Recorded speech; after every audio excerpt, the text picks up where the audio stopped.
Gnawa and diasporic African wherever you want to.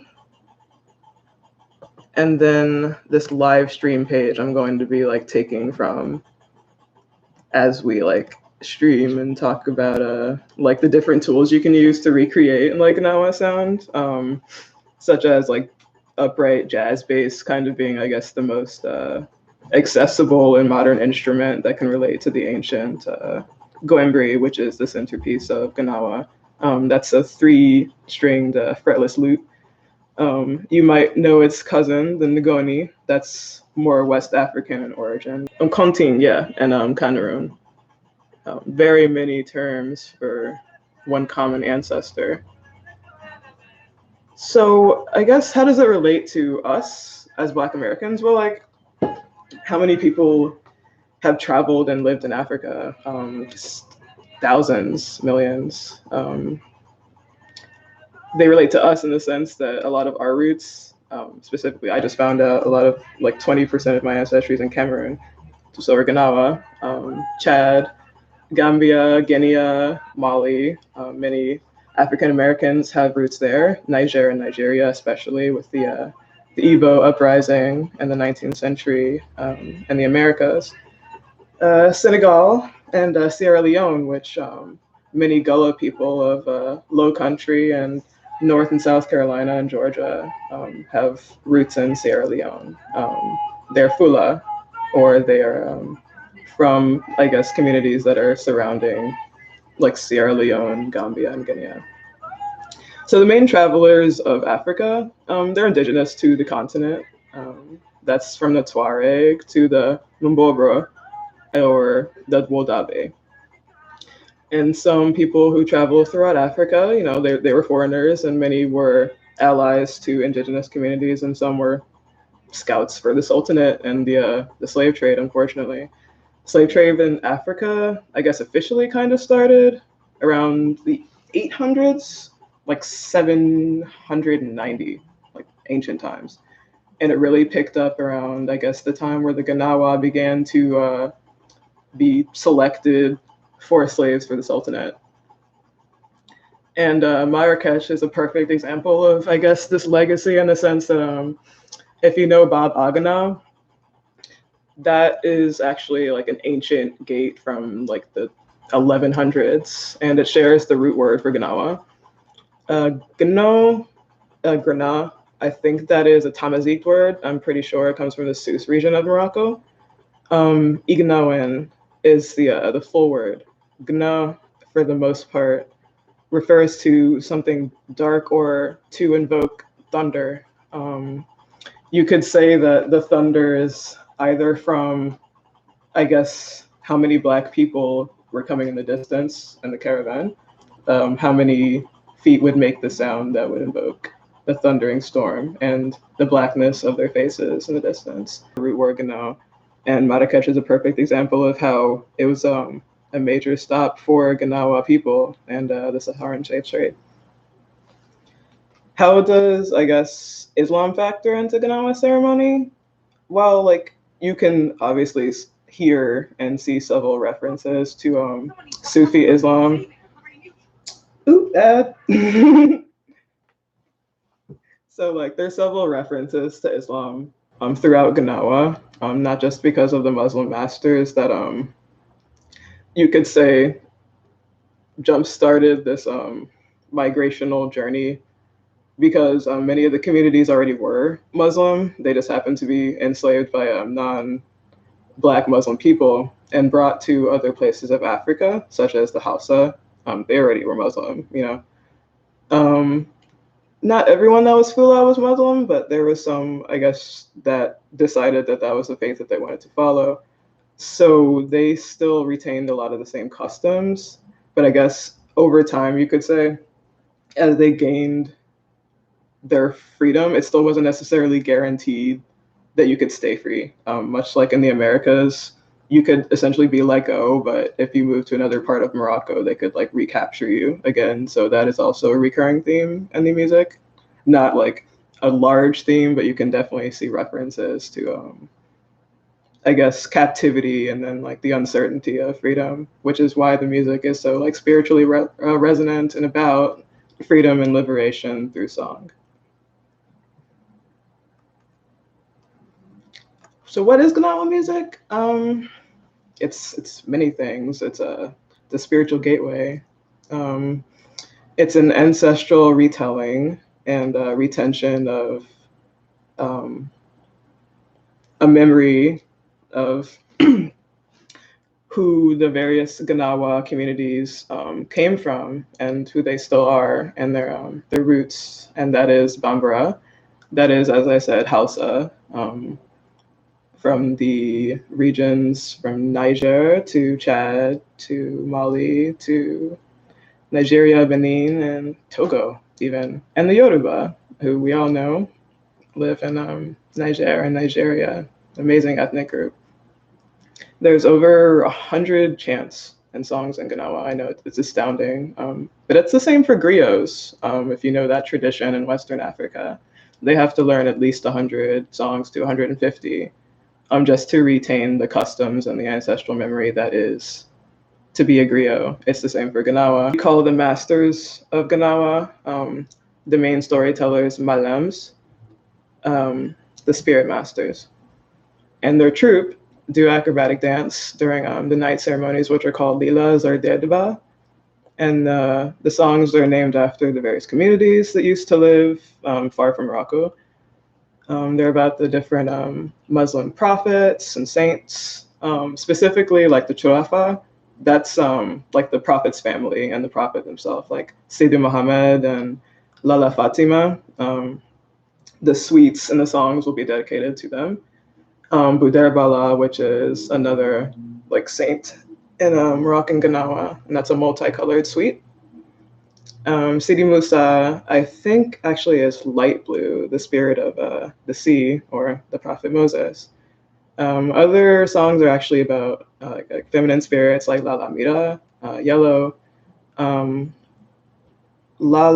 Mimuna, which is black, and Bacha Humu, who is the actual like sacrificial spirit who's associated with Eid al-Adha, and red, or sacrificial blood. So if you want to listen to like any of the tracks that I'm going to refer to, you can. They're on the pages and you can check them out. This specific one is by Maalem Mustafa Essghir back in the 80s, and I found it actually from a really cool site called Moroccan Tape Stash, if you want to check that out. It has many rare recordings that you probably couldn't find anywhere else in regards to Gnawa. And he was about his mid-20s, I believe, Maalem Essghir, when he made this recording. But the interesting thing is he actually made it with 2 other Maalems at the time. And yeah, it's just an incredible sound, and they really brought something ancient to the modern era. So let's check it out.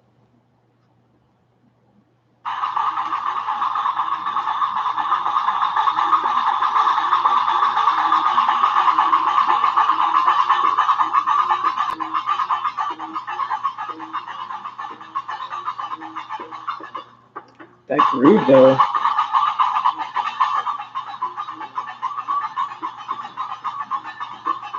As I listen, it's a series of triplets with the castanets, the clashing, right? But the bass is like pentatonic. So like the rhythms are actually like they're coordinating with each other in a way that's incredibly intricate, but they're definitely not the same time signature at all. And throughout Africa, we have this incredible like tapestry of polyrhythmic patterns, right? Gnawa is the same. It's hypnotic.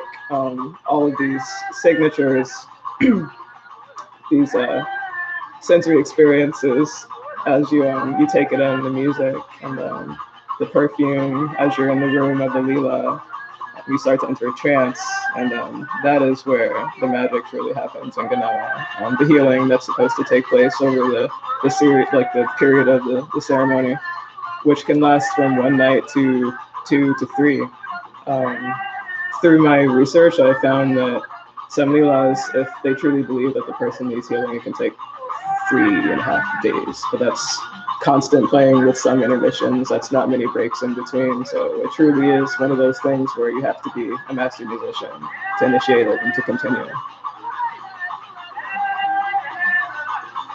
That is Basha Hamo. That is the sacrificial spirit that I refer to, who is part of the red suite of the Gnawa. There are 7 colors, and this specific one is dedicated to the ones that are associated with Eid al-Adha.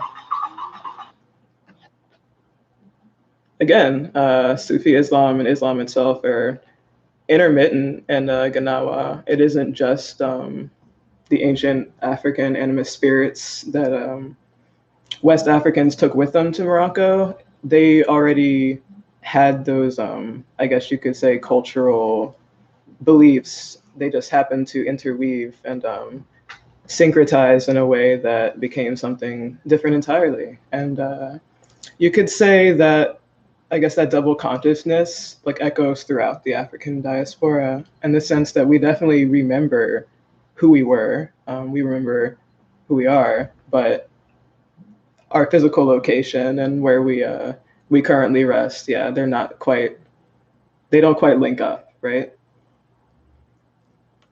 So what are Gnawa's aspects? I guess the aspects of the ceremony. The main aspect is the bridge between worlds. As I said, the gateway, the spiritual gateway, which is found throughout Africa. For the Gnawa, they call the spirits in the spirit world, I guess, Al-Muluk, Al-Malaka. You might know the word jinn and the Arabic. Junnun are part of Gnawa. You invoke them via offerings. Like I said, perfume. Lala Mira, the yellow spirit, loves perfume, much like Oshun of Yoruba. Tonal changes. Some spirits like songs that and patterns and pitches that others do not. You would play a certain suite for the yellow spirits that you would not necessarily for the green, for the Churafa, the family of the prophet. The other aspects, I guess, for the musical instruments themselves are the castanets that you heard and the Basha Humo, or the karkaba. Krakeb is the more like Arabized term, and karkaba is the more like African origin. The goat skin drums, which you can call tibal or ganga. And you might recognize the word ganga because the Yoruba tribe have gangan, talking drums, on which there's many. There's at least 10 different types of talking drums, different pitches, and you use the leather like strings and you pull them like tauter to your side as you play them, much in the way that you see on the page that I linked you to. A Gnawa musician is in a green robe and he's holding a green drum. And he has the kind of curved stick to get that nice hit. Well, that's the same thing as the ganga. Many Gnawa are actually like ethnically Yoruba, but they play instruments that they call tibal now instead, or ganga. Ganga is actually also another group in Gnawa. I believe they are the troupe that perform like public ceremonies, but they're not necessarily the ones that perform like the ritual like healing. So when you hear like Al-Ada, that's like the opening song, it's very drum heavy composition. A lot of the times you'll actually see that as a public procession in Moroccan streets. They'll like bring everyone together. There'll be like a Gnawa troupe and the Ganga Gnawa will be in the front and they'll like be playing those tabal drums to draw you in. But for the, I guess the non-Ganga troupe of Gnawa, they are the ones that actually are given the spiritual license to perform lilas of healing.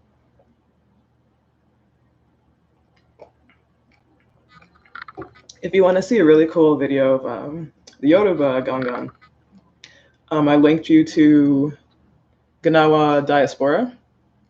If you scroll to about halfway through, there is Our Thunder, and she is actually Igbo, but she plays the Yoruba talking drum gangan so well, and it just goes to show that these things never really change. Their names might change, but the roots are very much where they originally were. It's a beautiful thing. What do you think about that, Justin? What specific aspect are you referring to? Oh, like I guess how like literally they just took the end off of it. I was talking to mom earlier about how diaspora just kind of truncates identity. It kind of displaces it in a way where it's not really fully forgotten. Maybe you miss a letter. Maybe you take out a note.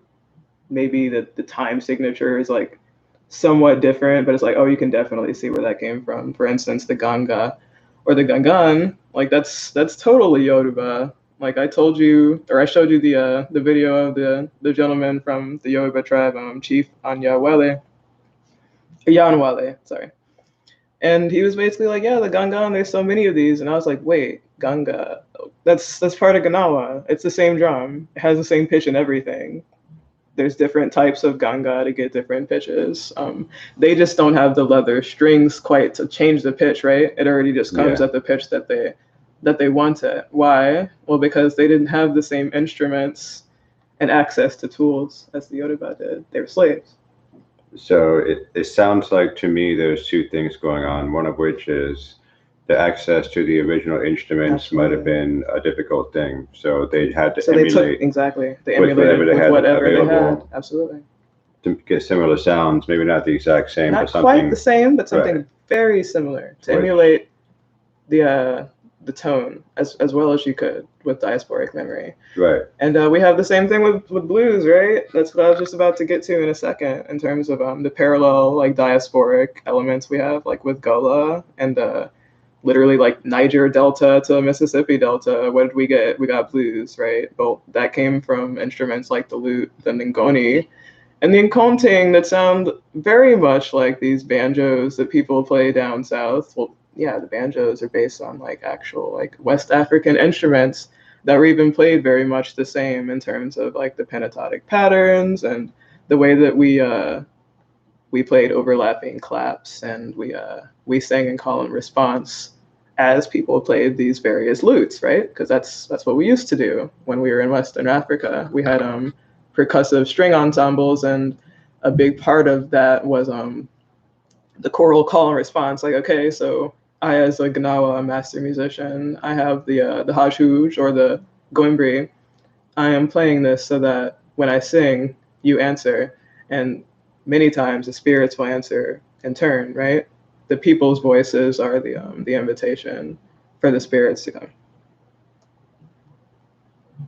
And you might know the musician Randy Weston. He's so cool. He had this amazing interview about this because he actually was a huge Gnawa enthusiast, and he collaborated with many Gnawa musicians, both in Brooklyn and I believe in DC, but mainly in Morocco, home base, Tangier, and I think Marrakesh as well.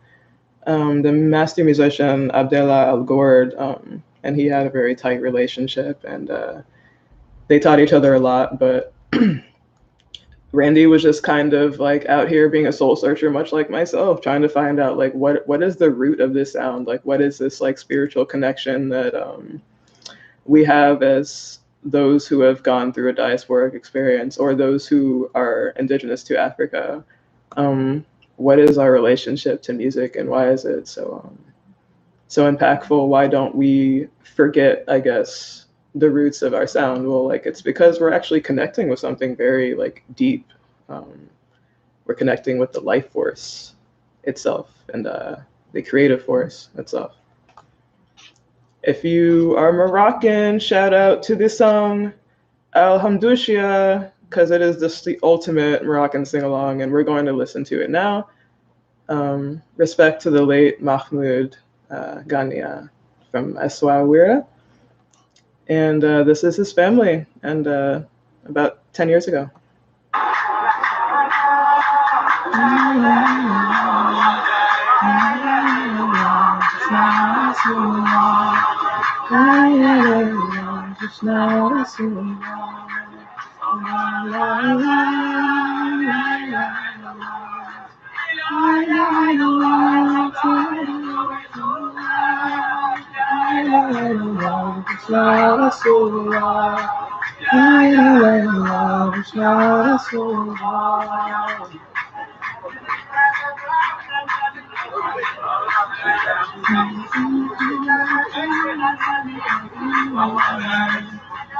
So I would like to just like really give you a glimpse into like how similar this world is to like the African American experience. Because as I'm looking at this room of like happy Moroccans and they're all like clapping and like they're singing, it's just like, okay, this realistically what happened was the West African diaspora that settled in Morocco, some of them actually also ended up in the Americas, from the same communities, even from the Fulani community, from the Bambara and the Mali, and overlapping a lot of the Sahel, from the Tuareg, although, a quick aside, many Tuareg also were involved in, like at the trans-Saharan slavery, like some were benefited from it, and then many were affected by it. So they actually are a diasporic community that is part of the Gnawa that is not necessarily by choice. Alhamdulillah, I'll have to get back to you as to which suite that's part of in terms of Gnawa, but it's a very famous and unifying song in the tradition. So the diasporic parallels, if you're listening, sorry if that was too loud, by the way, Justin just let me know it's a little too loud. I'll try to keep the volume at least halfway so it's not too overbearing. If you've ever heard like bata drums and like Kivan like Santeria, in which they invoke the same spirits that are in Yoruba being an ethnic community that's part of Gnawa. And that's the other interesting thing too, is that if you look at Yoruba, which like split to the diaspora community that came to the Americas via the Caribbean, etc., and then the diaspora community that ended up in Morocco, I see some spiritual parallels between like spirits such as Lala Amira and like Oshun, who both love sweet perfume and the color yellow, who are beautiful and very giving and very much lively, but also their temper is very dangerous, right? And then the spirits of the sea, in this particular case, instead of Yamaya or Yamonja or Yamoja, it's Sidi Musa. But that in itself is also like, wow, that's a Northeast African allusion to another diaspora of an Egyptian Hebrew. So in a way, Gnawa is kind of chronicling the various like diasporic identities throughout Northern Africa, from the western end to the eastern end.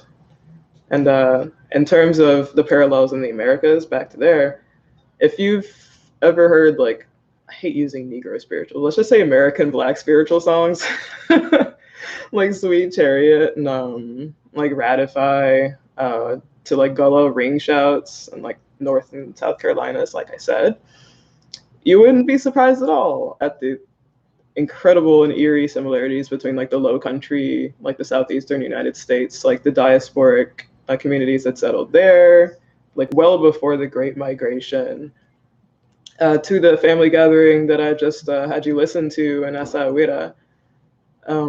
If you want to check out this video, in about 1989, there's a series of homecomings that the Gullah people had, in which they went back to Sierra Leone, and they were welcomed by the president there, who acknowledged them as part of, I guess, a long lost brethren, a long lost like community that was separated by slavery. And that's because they share the same ethnic ancestry from the Bambara, the Fula, and the Mandike as the Gnawa do.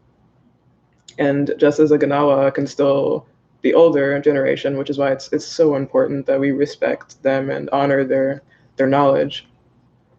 Many of the older Gnawa, from the 18th, 19th, up to the 20th century, possibly up until now, their children as well, could still remember like pieces, like basic like language in like the dialects that they came from before. And Fula, like such as the Gullah people actually used to remember like basic arithmetic and Fulani, like well after slavery or the passage. Several Gnawa songs are primarily in the dialects of Western Africa, as opposed to Darija of Morocco, Bambara, Fula, etc. And the songs will refer to these identities as well. So I guess you could say like culturally isolated, very much like Black like communities within oppressive systems or a trans global experience that is not like unique to the Americas or Africa. Throughout the world, as I guess slavery and various paths of life have taken Black people to like all corners of the globe. Well, you can see us from like Iraq to Iran to Morocco to Cuba. Shoot, even to China, I think. Black people are everywhere. We happen to be talking about an incredible group that live in Northern Africa that are called the Gnawa. And as for us, we've actually been accepted by the Gnawa across the sea quite a few times. In terms of Randy Weston that I referred to earlier, I guess, yeah, they summed it up best. They said like the same thing that happened to us happened to Gnawa. And we used music to kind of catalog our feelings and our pain and turned it into something that is like diasporic power, which is like spiritual like freedom, and that's really cool. That is what art is for, and to combine art with like a cultural / spiritual tradition is really awesome. I can see why it's something that is so like impactful in terms of healing.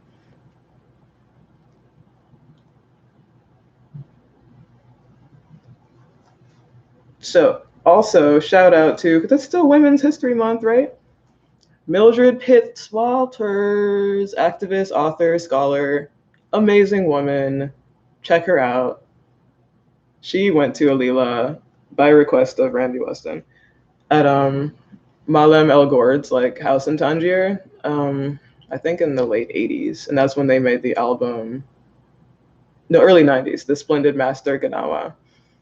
And she said the same thing in terms of what I said, the parallels and the elements that make them so similar, Gnawa and like the Black diasporic sound, are just like, it's amazing.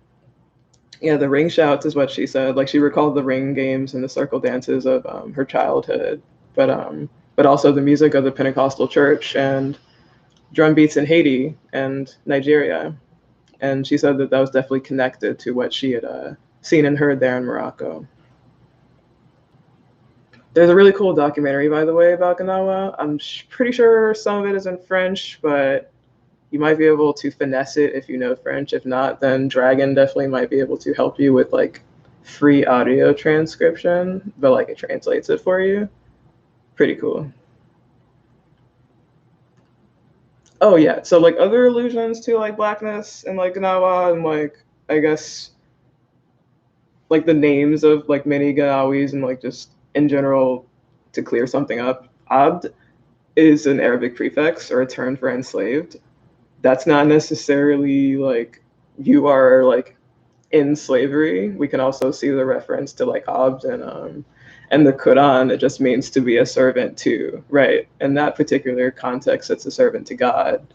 In the case of a lot of the Gnawa, it's actually a reference to how they used to be enslaved, because many of them come from families that are generationally Gnawa, and what that would mean, unless you're just the performing Gnawa, is that you actually are generationally from an enslaved minority. Abderrahman Kirouche, better known as Maalem Paco, was the lead singer of Nas El Giwane, but he came from a long line of people who played Gnawa and likely went through that experience. So it definitely came through in his sound. They were a very amazing group. Not quite another like other Malems, Abdel Kabir Meshan, Abdelkader Amlil, Abdembi Al Gadari, Abdesalam Ali Kane.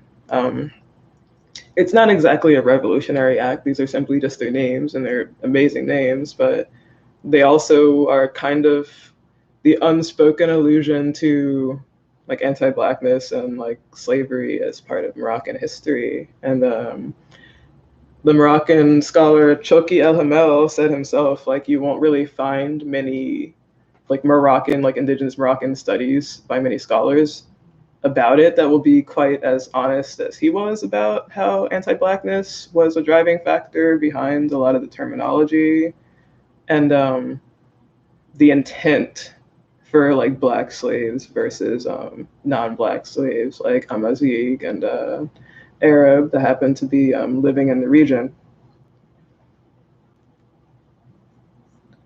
So times have changed, you know, like the sound just kind of changed, and the song structures have definitely added some elements here and there, but it's definitely still stayed true to a very medieval and important style of music, which is to say, women are no longer discouraged from playing. They can play whenever they want to, and it's not so discouraged or like looked at as like, whoa, what is she doing type of thing, as opposed to, oh gosh, even like in the 70s to the 80s, you could be beaten for playing Gnawa if you're a woman. That's the reality.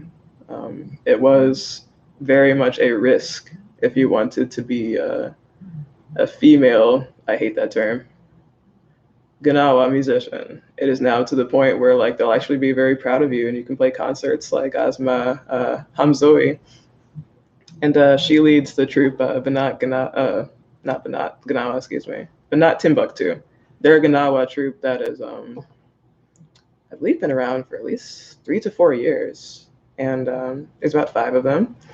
And she is a malema, which is a woman Gnawa master with incredible talent because her father was a master as well, Rashid Hamzaoui. And he wasn't worried about the fact that they were women.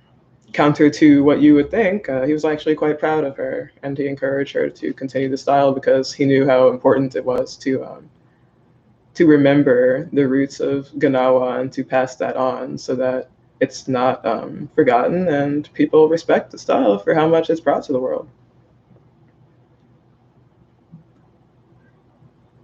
Yeah, I love that quote. He took great pride and joy in seeing us excel in Gnawa. That's beautiful. You do.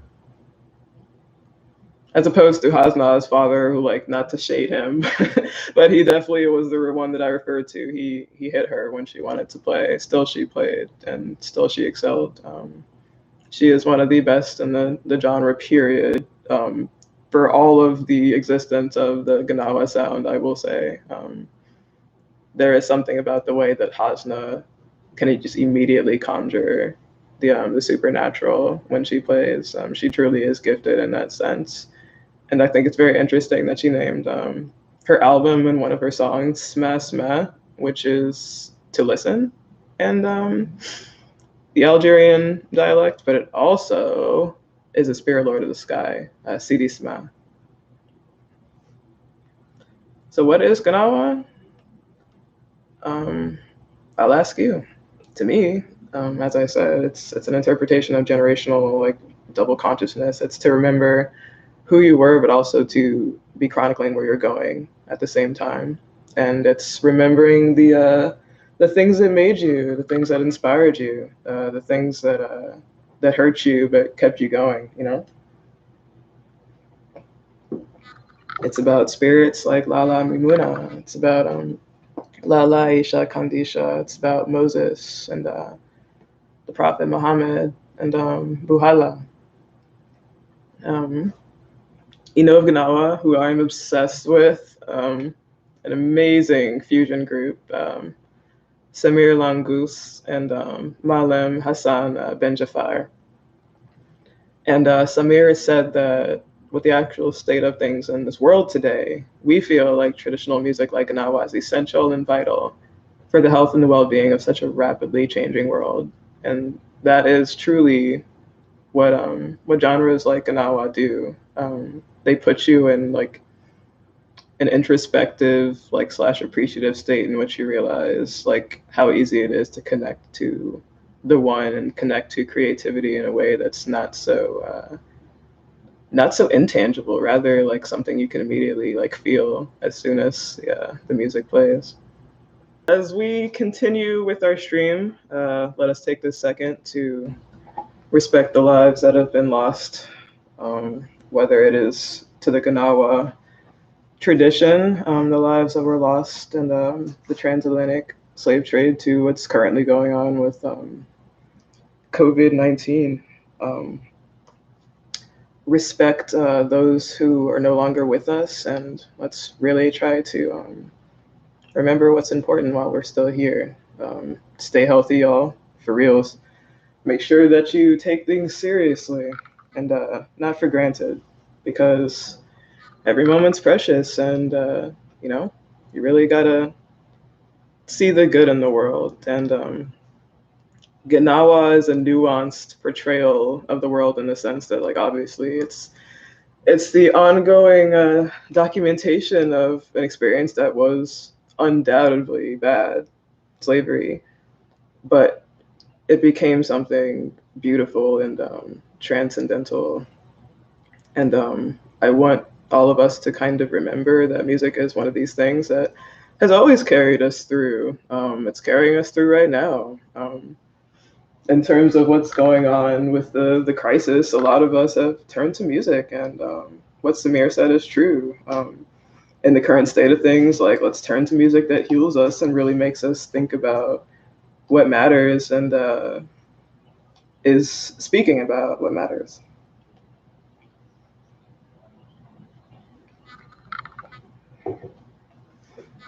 So let's get interactive, y'all. Let's get to the live stream page. Y'all want to mess with them like polyrhythmic rhythm generators? Like make your own Gnawa, like Tabal slash. You will definitely, like, if you research Gnawa, I might play the song for the Al Adha so you understand an example of what Gnawa drums sound like.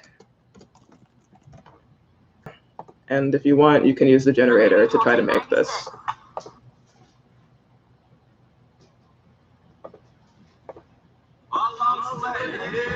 Ya Rasulullah.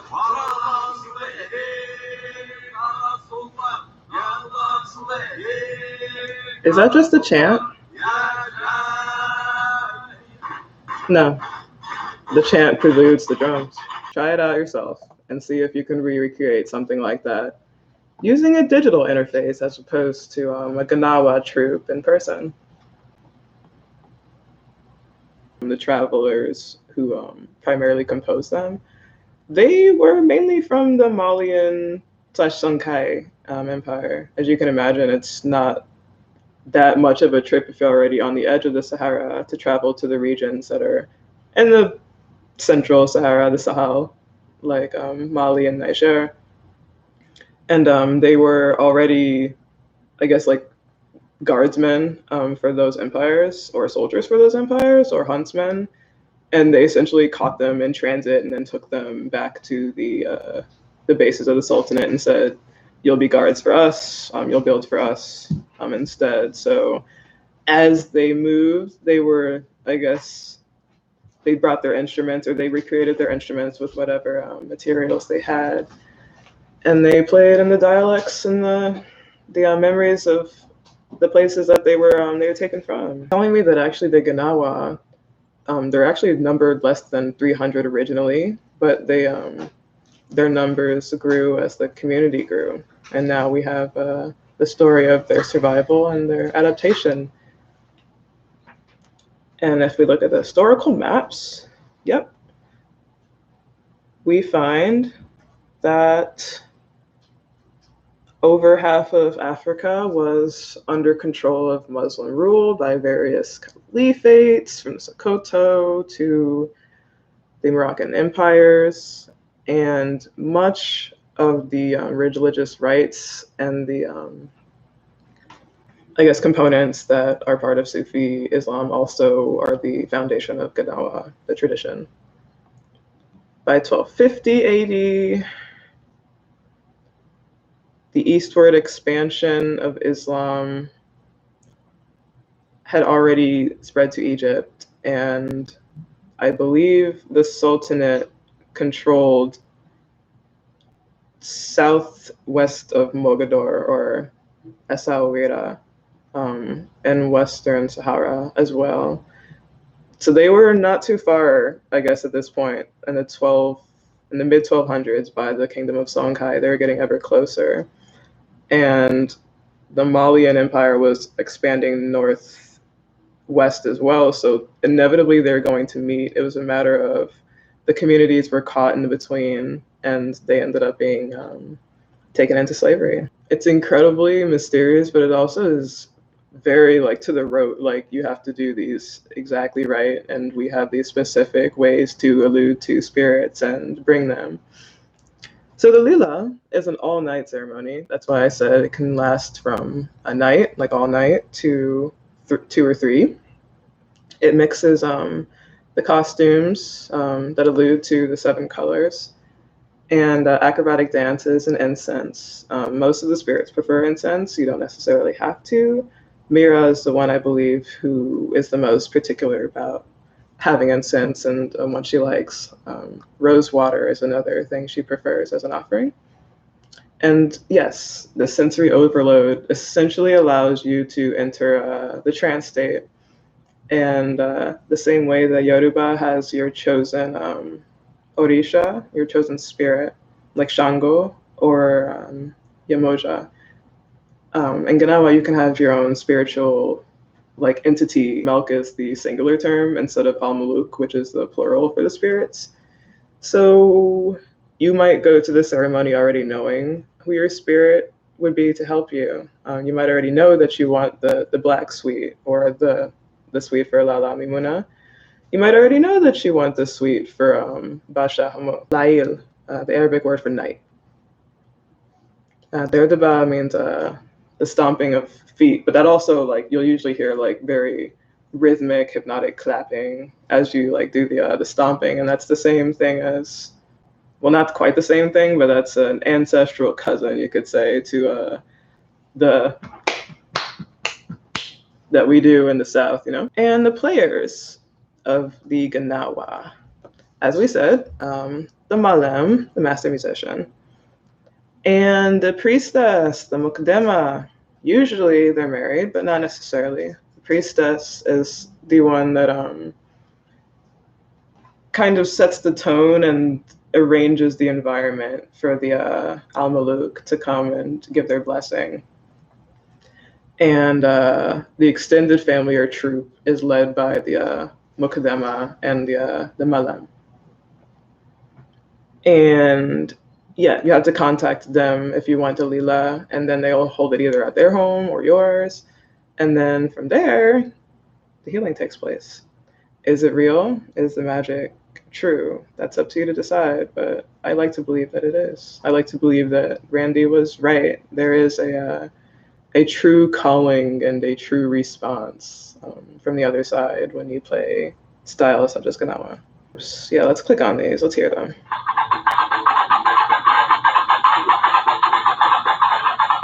Castanets.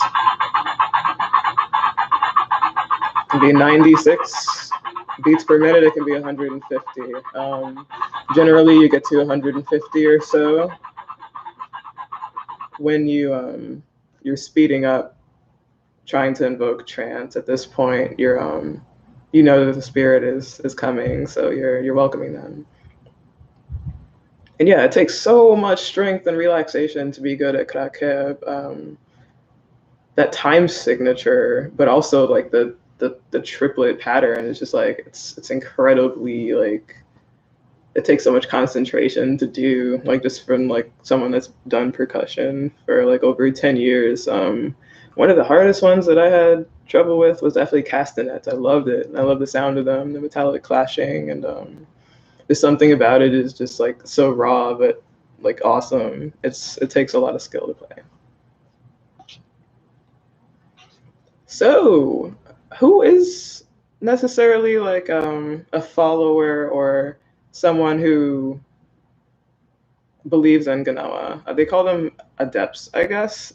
There's not particularly like an overall term for them, like the followers, the clients,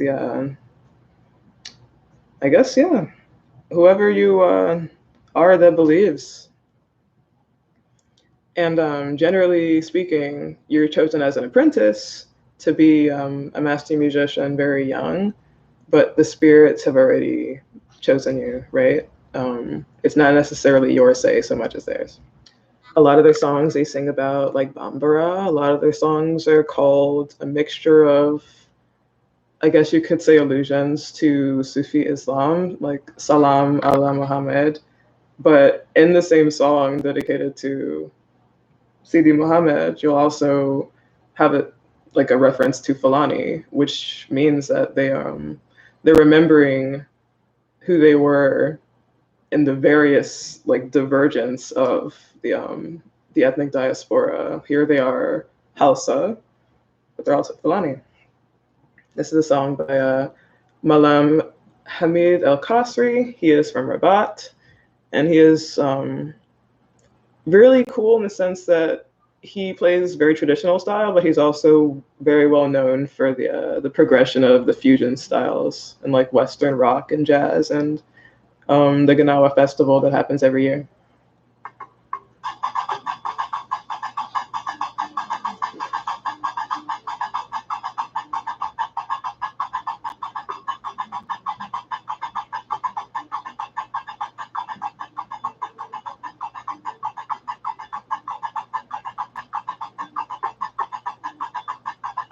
Kasri.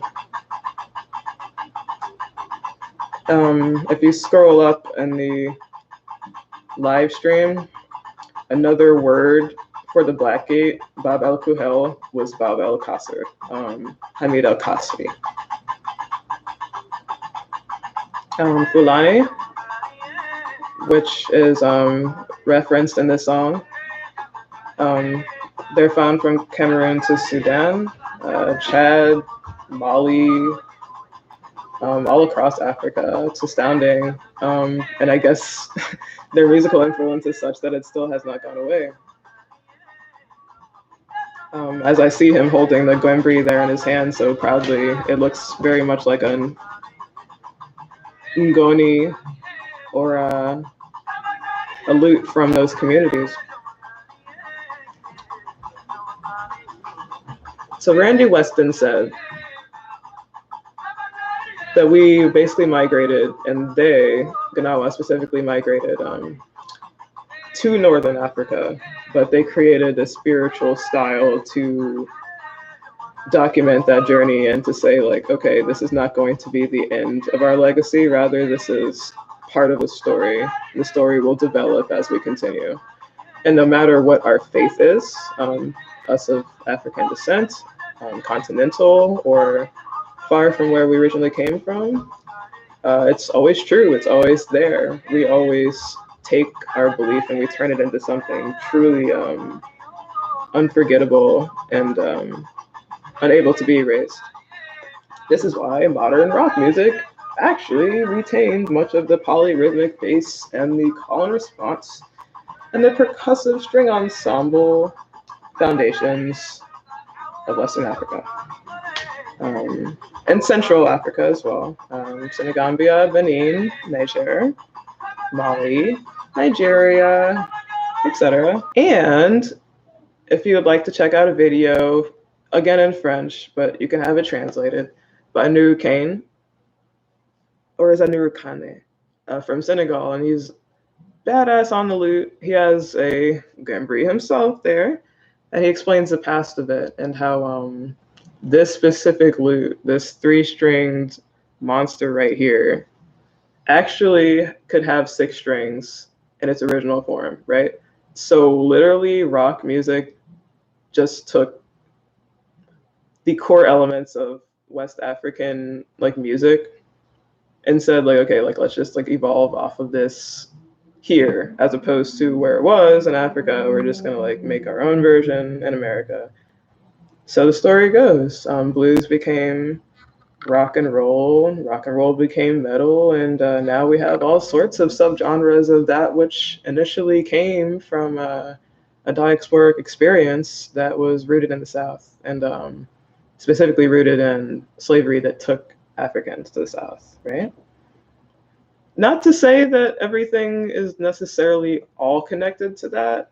Perhaps these genres were going to evolve on their own anyway, but it certainly jump-started the process, and now we have something that, regardless of whether people try to change the points of it, definitely are Black. What I find really interesting in terms of the musical instruments of Gnawa is how powerful they are, that they can conjure spirits, right? That only those that are chosen and those that are trained to be like Maalems or spirit masters can even hold the gwembree or really play it, right?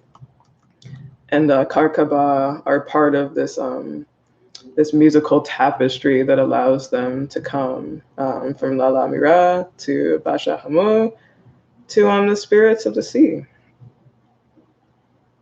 And the really cool part is if you listen to this MIDI that I made, like to this like the pentatonic pitch and like the song sequence for Sidi Mimoun. Sidi Mimoun is actually part of the Black Suite, the spirits of the forest.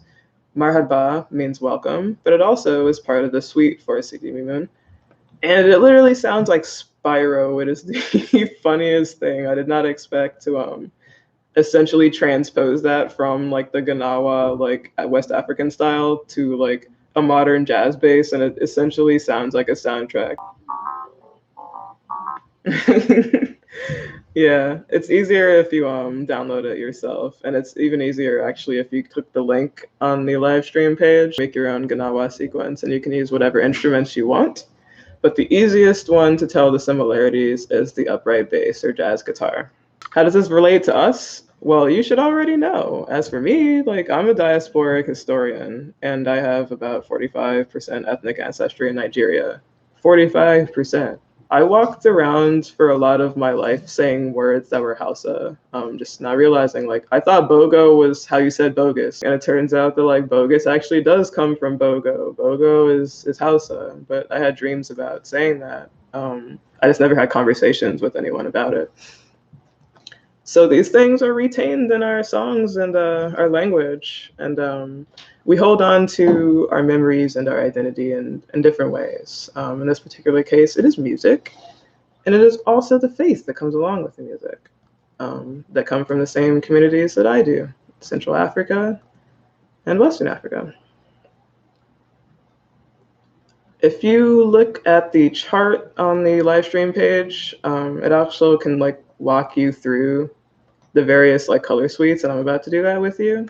But it generally starts with like the white or like the multicolored suite, and that's like I said, the family of the Prophet, Lala Fatima, and the protectors of saints, and the different followers of the saints. So that's Moulay Abdel Kader Jalali, that's Ruhala, that is Sidi Muhammad, that is yeah, that is many spirits, all within the first one or two suites, but they're usually white and green that are associated with the Holy Family and the Holy Saints. And the second suite, though it can rearrange, mind you, it depends on who you want to summon the most, that you'll rearrange the color of the suite and the cohorts of the spirits. Generally speaking, it's the white suite, and then you can move to the light blue or the black suite. The black suite will include the guardians of the forest, but also the guardians of the door to Sudan, and that's actually the interesting reference to Bab Aganal, is that it's actually the southern gate to the Sahara, which means that they call it the Black Gate, not just because of who built it, but possibly spirits such as Sidi Mimoun and Lala Mimuna, because they are the guardians of the Black Door. The next suite is the blue suite, and that's both of the variations of blue, both for Musawina, or the sea spirits, including the Prophet Moses, Sidi Musa, and the sky spirits, Samawin, Sidi Sma being the leader, the spirit lord of the sky, and that's light blue for Sidi Musa and dark blue for Sidi Sma. It's sweet. Humar, Al Hamuda, I believe. Basha Himo, and then Basha is the actual sacrificial, and then I think Hamuda is the general like spirit of the feast of sacrifice, or the Eid al-Adha. Black Sweet again, spirits of the forest, or the guardian to the door of Sudan. Though you can split the suites in half and you can come back to them later. You don't have to necessarily play it all at once. Perhaps you make intermittent allusions to the different color suites throughout. Again, green and white, Chorfa, the descendants and family of the prophet. And the female spirits, yellow, 2 black, and green, like Lala Fatima. And Lala Isha, who is the red spirit, and black, and some variations as well. Now, Lala Isha is actually like a Moroccan legend, and I don't want to necessarily mislead because I don't have all the details on Lala Isha, but from what I understand, she was already like a figure of like Moroccan resistance and like feminine like power and mystery, and then it kind of like melded with Gnawa in the sense that she became a very ravishing but very fearsome and strong spirit. And the Mimoun suite is actually, like, personally just my favorite, not just because the color black is my favorite, but just because I find the most variety of like musicality and like structure, and like the most variety and like the sound, and the most variety in the feeling. There's just something about the spirits of the forest and the spirits of the door to Sudan that just is very introspective in a dark way, as you can imagine, but beautiful as well. What is, yes, here it is. Oh, and if you want the albums that these songs are from, I've linked you to them to the side. This one is also from Gnawa of Marrakesh and from Maalem Majoub, and it's Marhaba, or Welcome, and the first song for Sidi Mimoun. Let's skip ahead a little.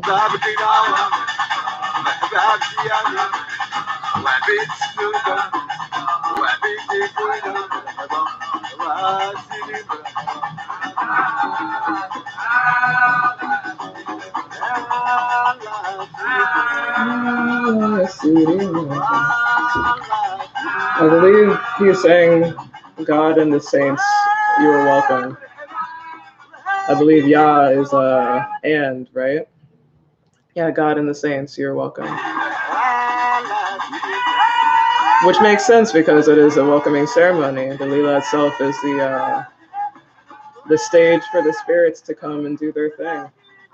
One would hope that they are there to aid you and to assist you, but that's truly up to the person who's setting the tone for Al Muluk to come. I guess like the closest musical traditions that still exist in other communities that let you know, like, oh, okay, this is where Gnawa came from, like the Takamba of the Songhai and like Mali and Niger.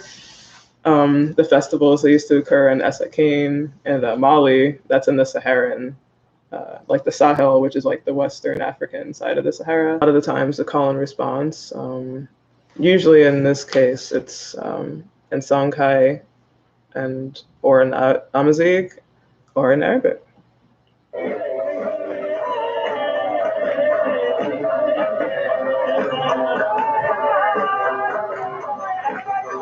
The clapping and the lute are important to note in terms of the similarities in Gnawa with the troops being led by the master musicians, in which case there are 2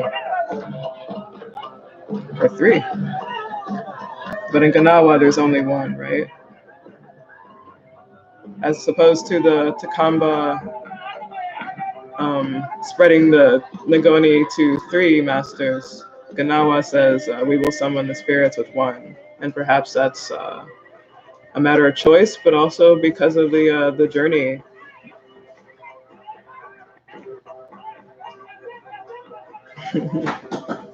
If you go to the bottom of the live stream page, you'll see a video of the Essa Cane Festival in Mali. And a Tuareg community getting down to the ground, but that is Takamba.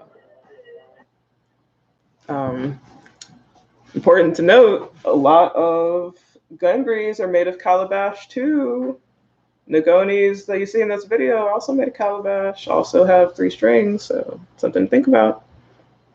Ngoni is usually, okay, that was a tahardant, but the tahardant is a variation of the Ngoni. It just happens to be in another region of the Sahara. The Ngoni is like a 6+ stringed instrument. You can get 7-string Ngonis as well. Found from Burkina Faso, Guinea to Senegambia, and other places in Central to Western Africa. From several pitches from low Ngoni Ba to higher Ngoni Minsin. And they generally make it from goat skin, and as I said, calabash wood, and they make it pentatonic gambris. One of the main ancestors of Gnawa just happens to be what you saw there and heard. And it links up to what Randy Weston said, because like he met Gnawa in his travels who were 90 years old, but they remember walking across the Sahara Desert, not necessarily as slaves, but just like as the migrational routes took Gnawa across the Sahara. They remember like walking in the sand and playing their style, and that is, yeah, it's just very. I guess recurring this theme of like playing to remember who you are, but also playing and kind of to rejoice in who you are. Their basic instruments, the Gnawa, are the same basic instruments in a lot of ensembles that are outside of the Gnawa communities, from the Takamba to the Wodabe, with their Gerewol chants. Gerewol is a festival that they have. It's very central to their culture, and the courtship chants specifically are the ones that feature like kind of the similar ring, like shout, like clapping, like overlap, like call and response. I start and then you answer. There's a file you can listen to, and we're going to listen to now, called the Wodabe chant, from the album Folk Music of the Sahel. Beautiful album. I suggest you go check it out. And then we're going to check out another video from Chad, called the Wodabe Nomads of Chad. And it features their chants with a video alongside, so that you understand how these traditions traveled not just to the Americas, right, but to the various communities that stopped along the caravan routes of Morocco. Important note, the major cities for Gnawa, I guess you could say, as the route traveled through the nation that is now known as Morocco, which was then a series of empires and dynasties. Marrakesh, Rabat Saleh, Ouarzazate, is it Tahoudant? Yes. Casablanca, Adachidia, Kamlia,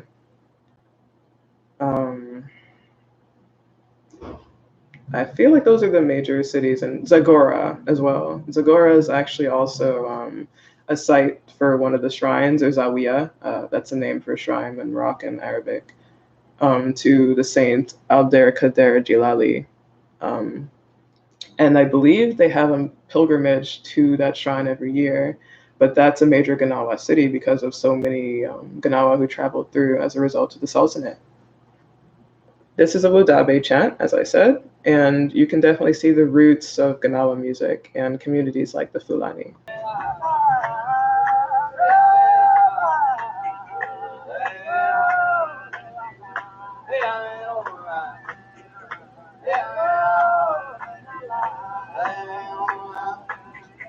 Nice. Is it the clapping or is it the chanting that goes over the clapping? I'm not sure which order, but definitely the chanting to one degree.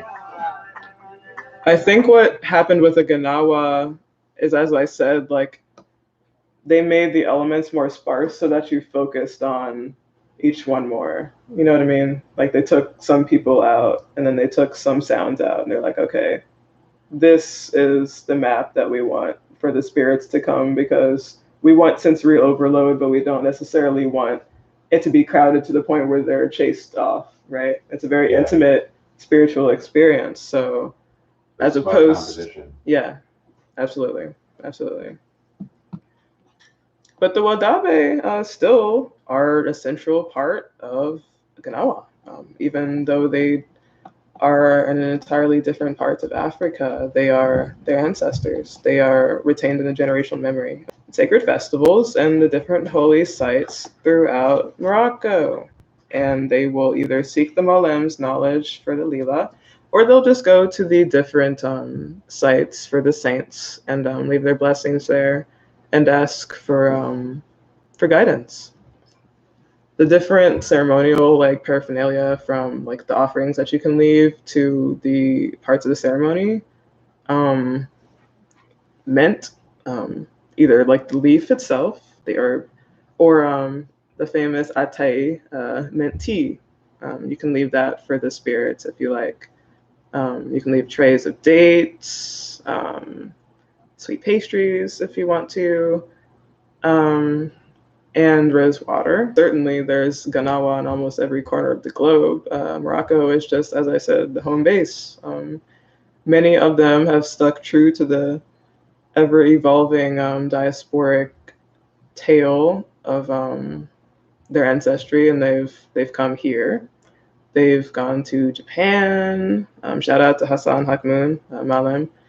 They've gone to Brooklyn, as you know, Gnawa have. They've gone to wherever their souls and their music has taken them. And this particular file that isn't supported by Shockwave Player anymore, that I'm taking a lot of these invaluable facts from, is referring to like the 2002 Gnawa Festival in Essaouira, and just how many Gnawa had come from all over the world to be there. You know what I mean? In Morocco. From Italy to New York City to like within Morocco, the country itself. There's so many different perspectives on how to play the style, but also what it means for everyone. And I think what it continues to mean, regardless of the profane lila, which is that to be performed for others, and then the non-profane, which is performed intimately and privately with the mukadema, or the priestess, and the master musician in the troupe, and the client, is that this style is meant to take all of these elements that make like Gnawa, that make Black Moroccans, and show them to the world, whether it's the spirit world or whether it's the overall world at large. The scholar Choki El Hamel said, like, Gnawa music is analogous to the blues. It's analogous to the blues because it's just such a resounding like vibe. It's like, whoa, this bassist here is like really guiding this entire like musician troupe, and like they're responding and building off of each other in a way that completely precedes like modern rock, but at the same time it goes alongside it. And that's why a lot of rock musicians back in the 60s, like they knew about Gnawa and they played with Gnawa musicians before, and they talked about it. It's just like we're just learning about this stuff now. Like, oh, like people have always known about Gnawa, and it's not necessarily like a new phenomenon, even for Westerners like myself. It's just now we're really looking back, as Samir said, to why this is so important, because a lot of the Maalems who retained so much of this important ancestral cultural knowledge, they're passing away, and the things that they have held on to are things you can't necessarily duplicate just by the sound. It's the person that is playing the sound that is so relevant. So it's important for us to remember that, much like the blues legends, there's also Gnawa legends, and some of them are alive and some of them are not. And all of them are important to the overall African diasporic experience. By the way, I'm sure you're interested. Jimi freaking Hendrix, I know, right? Makes sense though. He's shredded. Like all of Led Zeppelin. Tell me like Kashmir is actually inspired by Morocco. Like why didn't they just name it like Sahara instead? Like the whole thing, like they were like driving in the Saharan desert and they said all they saw was like sand because sandstorms are pretty easy to come by there. And they're hanging out with people who range from the Gnawa to the Tuareg community out in the Sahara, and they had the wrappings around their heads and everything to protect themselves from the environment. And there they found these incredibly open and badass musicians called Gnawa, to the point where Robert Plant actually went back multiple times, and I believe he played one of the songs by Led Zeppelin, City Don't Cry, but he played it with like a medley of Gnawa musicians, and they mixed it with the song Jilali. So like the Gnawa bass is actually the main instrument that you hear, and Robert Plant's just singing over it his song, and then it's mixing with Jilali, and he's like kind of receding and letting them like do their thing, but it's also call and response. It's an amazingly beautiful fusion of Gnawa and like rock sound that lets you know how like close these styles are for a reason. The roots are all the same. Randy Weston went over to Morocco and had multiple collaborations, as I said, but the one I love the most is the Splendid Master Gnawa musicians, because he played with like multiple Maalems that passed away like soon afterwards, and they really just captured something like so real and so like spine-tinglingly like beautiful that like it definitely makes you realize like how much the creator and the source is present in like African music. At its core, it is something that you really can't explain, but you definitely feel. Yeah, it's like Mildred Pitts Walters said, the easiest parallels you could draw are the call and response and the circle dances of like the South, the Deep South, and compared that to the drum circles of Haiti and Nigeria, etc. And then you realize, oh, this is all part of like an interwoven web of like interacting communities that are all like based in northern and northwestern Africa. Here we go. So Kamlia is actually part of Mazurga. Kamlia is just a community within that city. This is a recording about 9 years ago, out on the sand dunes, where so many Bambara, Fula communities have walked before.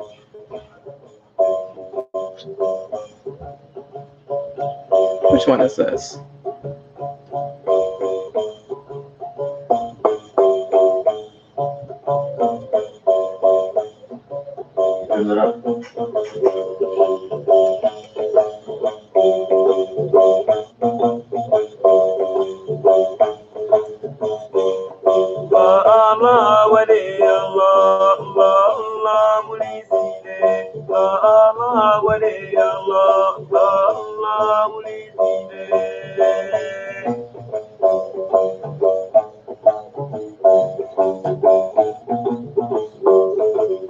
And indeed, if you look around, all you can see is sand. The Sahara truly is a place that connected all of these people together in beautiful and terrible ways.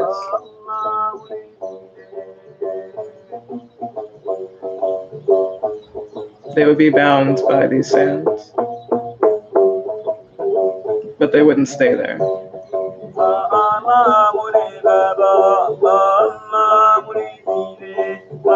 Now, if we listen to folk music of the Sahel, if I can find it, And I'm gonna try to put all this on a playlist for y'all, as I said.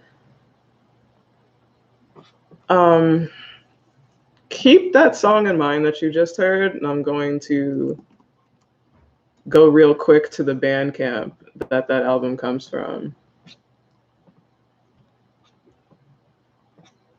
because it actually sounds very similar to a lot of the Hausa songs or the Songhai. So if I pick one of these, let's see, this one.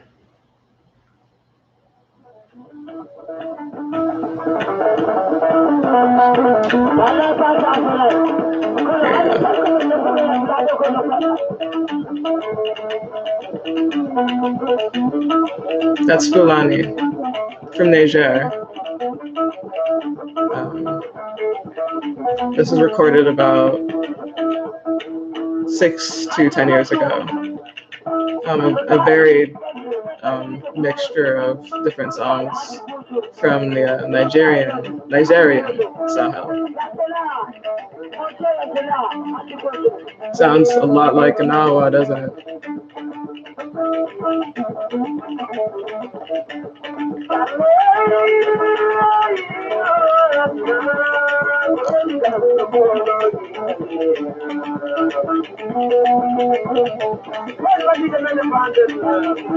I love his ad-libs while he's playing, like the way he's like talking to the musicians.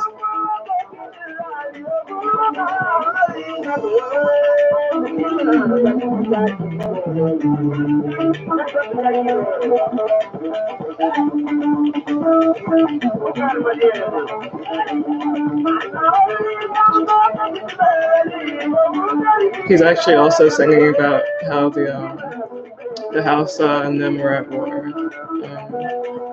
And actually, unfortunately, the conflict between the Hausa and the Fulani was what made it easier, for the Sultanate to take advantage and take them into slavery, because there was already a rift between those communities.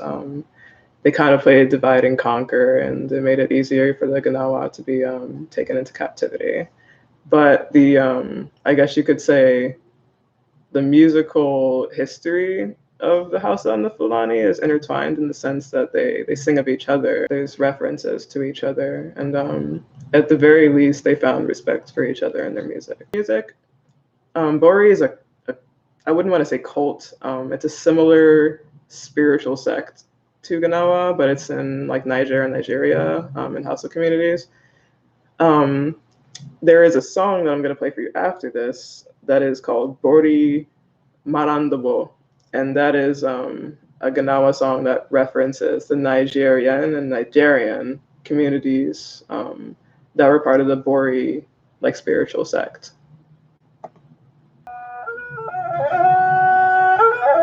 Oh, this sounds like blues too, like straight bluegrass. Wow. So I guess a lot of bluegrass is Hausa in origin specifically.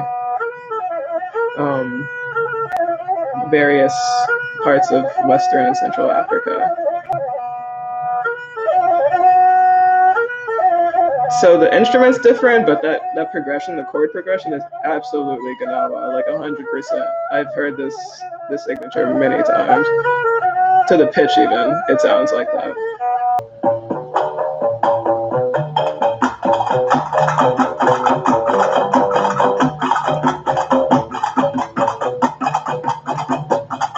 Yeah, Bori Bori Manandabo is one of the songs that I think most alludes to the roots, the ethnic origins of the Gnawa people, in the sense that here is like a reference and like a name to the spiritual sect that they came from.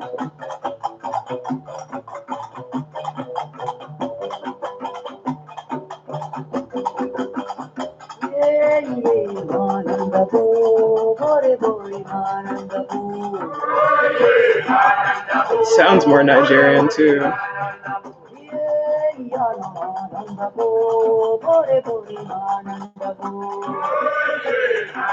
You get it. Nice cockhead too. It took me a while to realize it was so subtle, but it definitely stands out. It's dope. Now I promised y'all some fusion. I said we're gonna get into the newer stuff, but we're gonna stop with one more song in terms of this album from folk music of the Sahel, and then you'll kind of get a feel, I guess, for also how like rap and a lot of like the Black American styles have taken from these communities too. Like we definitely just like held on to a lot of the elements that we like the most. So like we definitely are still Hausa, don't forget.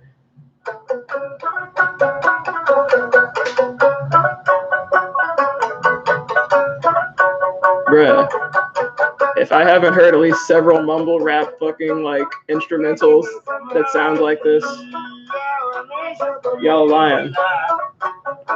Even though they're coming in to like sing over it, sounds like modern rap. Modern rap just stopped trying as hard, I think is what it was. Whereas these are griots and craftsmen, so they have more of a reason to sing and document what's going on. Now rap's kind of disconnected from that oral tradition in the sense that like we're just doing it for fun now, but they're doing it more for like cultural retention.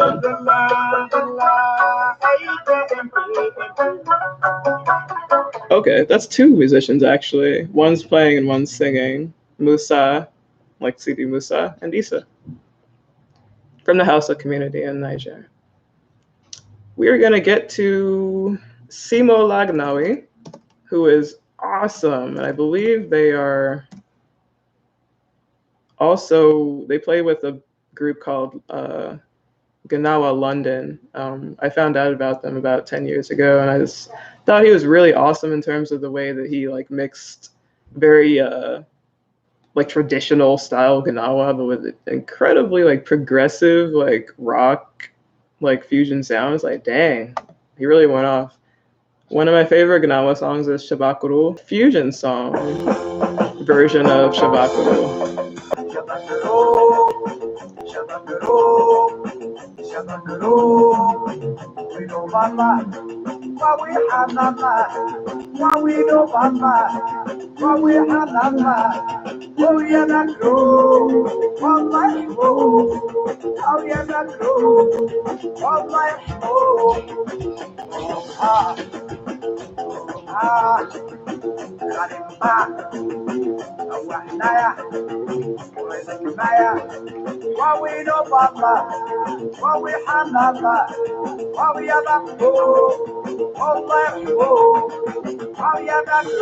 Dope, right?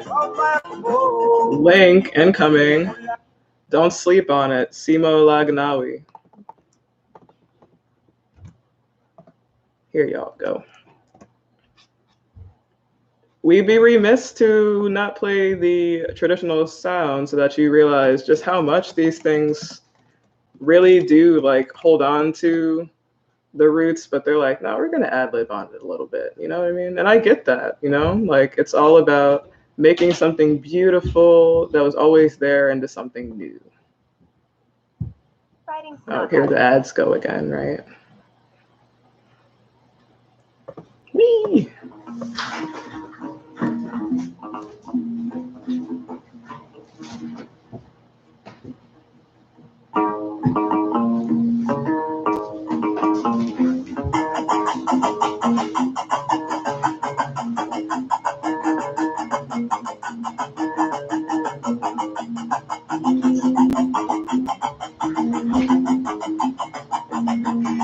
This is also by Hamid El Kasri, this version.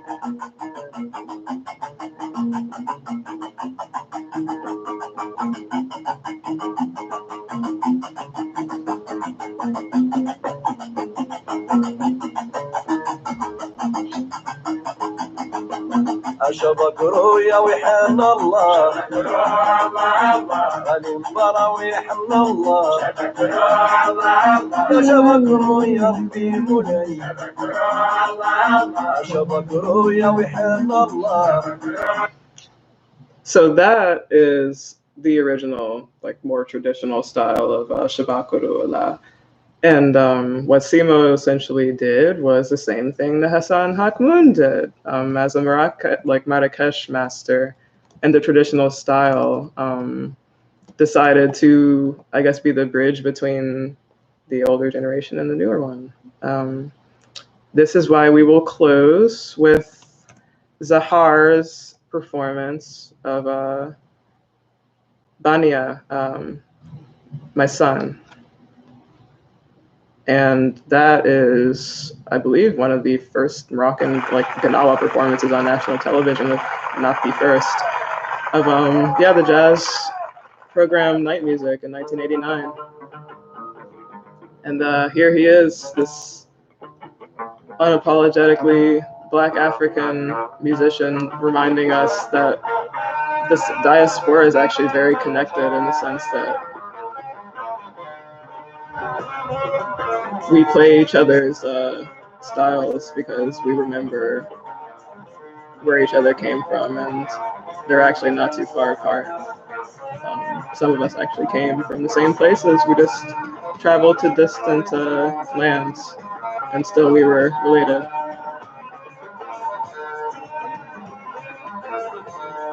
So this is Banya, and this is Zahar. Over 30 years ago.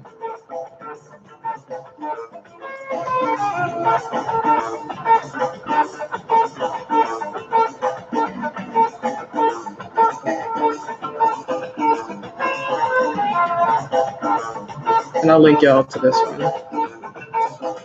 if I haven't already.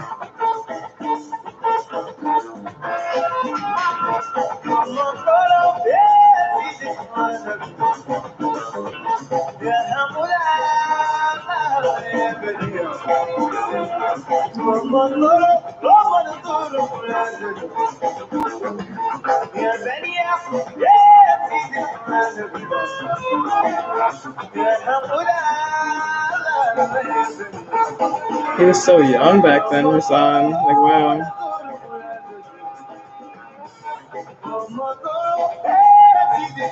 His voice is so clear. Not a tabal, and certainly not a gundry that his bandmate has in his hand, but how does he know what to play? Well, because the styles, one came from the other. And when Hassan taught him how to play, it wasn't that hard because he already was like, oh, these melodies are inherent to modern rock music. This is already part of the sound.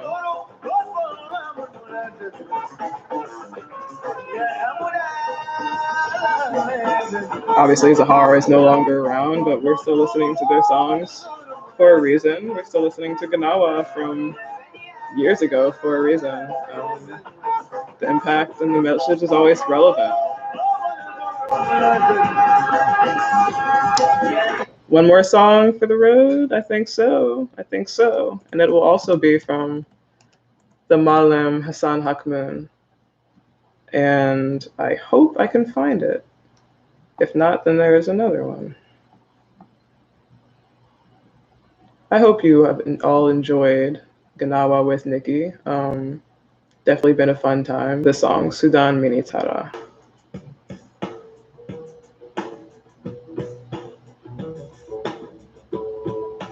Again, fusion, but very much still classic Gnawa to its roots.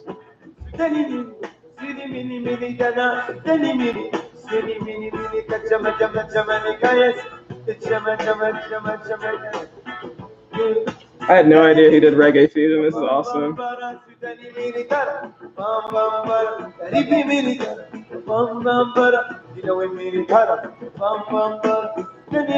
Don't worry, it's going to be on the Gnawa playlist. And if you want more, Gnawa music, the pages will link you to more, and you can do your own research, and from there, go on your own diasporic journey.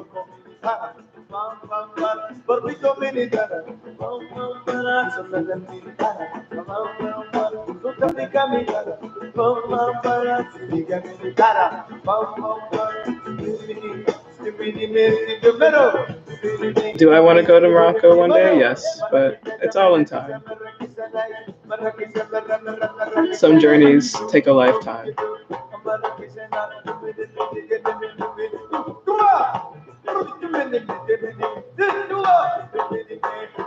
Nice ad. So,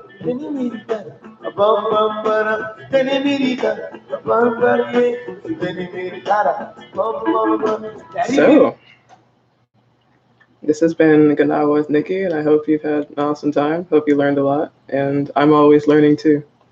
Peace.